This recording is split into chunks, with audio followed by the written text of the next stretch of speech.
اعوذ باللہ من الشیطان الرجیم بسم اللہ الرحمن الرحیم اللہم صلی وسلم وبارک علی سیدنا محمد وعلی آل محمد۔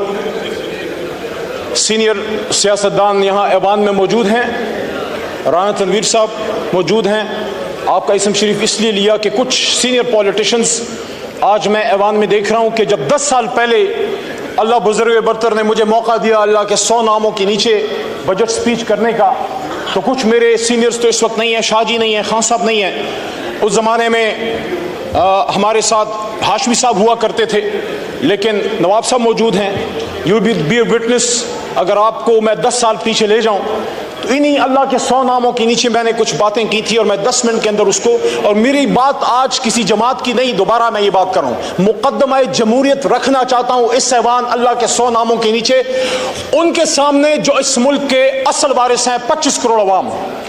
ہمارا تعلق مختلف جماعتوں سے ہو سکتا ہے، لیکن ہماری آخری وفاداری اللہ اور اس کے رسول کے بعد اپنی جماعت اور اپنے لیڈر سے پہلے ان عوام کے ہے جو پیچھے ہمارے پیچھے کھڑے ہیں۔ کوئی لاہور سے آیا ہے، کوئی کراچی سے آیا ہے، کوئی خیبر پختونخوا کے بلند و بالا پہاڑوں سے آیا ہے۔ مجھے آج یہ بات بڑی خوبصورت یاد آئی ہاشمی صاحب کی، جو انہوں نے مجھے ایک دفعہ کی تھی۔ وٹو صاحب نے فرمایا تھا، میں پوچھا ہاشمی صاحب آپ سیاست میں کیوں آئے، ڈپٹی اسپیکر صاحب؟ تو انہوں نے کہا یار مجھے ایک جگہ ایسی چاہیے تھی جہاں کہ میں اپنی بات کر سکوں۔ تو میری درخواست ہے تمام ایوان کے معزز لوگوں سے، دوستوں سے، بھائیوں سے، بہنوں سے، اپنی بات کیجئے، دوسرے کی سنیے، اور ہم گالی سے نہیں بلکہ دلیل سے جواب دیں۔ وہاں سے بھی ایک غلطی ہوئی، ہماری طرف سے بھی ہوئی، میں کسی کا نام نہیں لیتا، میں سمجھتا ہوں دونوں نہیں ہونے چاہیے تھے۔ ہمیں اس ایوان کو ایک ایسا ایوان بنانا ہے جناب ڈپٹی اسپیکر صاحب کہ جس کے ہمارے بچے نوجوان ہمیں فالو کرتے ہیں، ہم ان کے لیے لیڈرز ہیں۔ ہر باپ ہر ماں اب کم از کم اپنی بیٹا یا بیٹی کا لیڈر ضرور ہوتا ہے۔ جو درد آج وسیم صاحب آپ نے بیان کیا، پچھلی اسمبلی میں نے یہ بات کی تھی، ہم سب پاکستانی ہیں، پشتون ہم نے ووٹ کی طاقت سے بنایا، پنجابیوں نے قربانی دی، سندھی بلوچ سب نے۔ میں برملا اس کا اظہار کرتا ہوں، سب سے بڑی قربانی پاکستان کے لیے اگر کسی نے دی ہے، اردو سپیکنگ نے دی ہے کہ اپنا گھر چھوڑ کے پاکستان کو گھر بنایا۔ آؤ ان کو سینے سے لگاؤ، اور ساتھ میں بلوچ کو بھی سینے سے لگاؤ۔ تو آج سے 10 سال پہلے ڈپٹی اسپیکر صاحب آپ کی فل توجہ آج مجھے چاہیے، آپ دیندار آدمی ہیں، اور میں نے آپ کو ہمیشہ جائے نماز پہ اپوزیشن لابی میں دیکھا تھا۔ میں نے 10 سال پہلے بات کی کہ اللہ ان 100 ناموں کے نیچے الرحمن الرحیم الملک القدوس السلام المؤمن المحیمن العزیز الجبار المتکبر خالق البارئ المصور الغفار قہار الوہاب الرزاق الفتاح علیم القابض الباسط الخافض الرافع المعز المذل سمیع البصیر الحکم العدل اللطیف الخبیر حلیم العظیم الغفور الشکور علی الکبیر الحفیظ المقیت الحسیب الجلیل الکریم الرقیب المجیب الواسع الحکیم الودود المجید الباعث الشہید الحق وکیل القوی المتین الولی الحمید المحصی المبدی المعید محی الممیت الحی القیوم واجد الماجد الواحد الاحد الصمد القادر المقتدر المقدم المؤخر الاول الاخر الظاہر الباطن والی المتعال البر التواب المنعم المنتقم عفو الرؤوف المالک الملک ذو الجلال والاکرام رب المقسط الجامع الغنی المغنی المانع الضار نافع النور ہادی البدیع الباقی وارث الرشید الصبور۔ اللہ کے 100 ناموں کے نیچے ہم سب اس بات کا عہد کرتے ہیں، آپ ہو یا ہم ہو، ہم اس بات کا عہد کرتے ہیں یہ پاکستان ہماری ماں ہے، اپنی ماں سے زیادہ اس پاک سرزمین کے وفادار رہیں گے۔ اور اس کے بعد قائد اعظم بیرسٹر محمد علی جناح نے جو باتیں کی تھی، میرے بڑے بھائی تارڑ صاحب بیٹھے ہیں، لاؤ میں میرے سینئر ہیں، قابل احترام ہیں، اگر ہم ان کی گفتگو پہ جاتے، ان کے فرمودات پہ جاتے، یقین کیجئے پاکستان آج سپر پاور ہوتا، اور یہ بنے گا، اور یہ بنے گا جس طرح صوفی محمد برکت علی صاحب فرمایا کرتے تھے۔ وہ کہتے تھے تمہیں جنگل میں تنکے چنتا ایک ملنگ یاد آئے گا، جب وہ کہا کرتا تھا ایک وقت آئے گا کہ دنیا کے فیصلے پاکستان اور اسلام آباد کی ہاں اور نا میں ہوں گے، لیکن اس کے لیے ہمیں کھڑا ہونا ہوگا، مضبوط ہونا ہوگا۔ اس آدمی نے کہا تھا جناح صاحب نے کہ مسلمان مصیبت میں گھبرایا نہیں کرتا، تو پھر انہوں نے آپ کو آگے کی ڈائریکشن بھی دی، حکومت کیسے کرنی ہے، فائنانس کیسے چلانا ہے،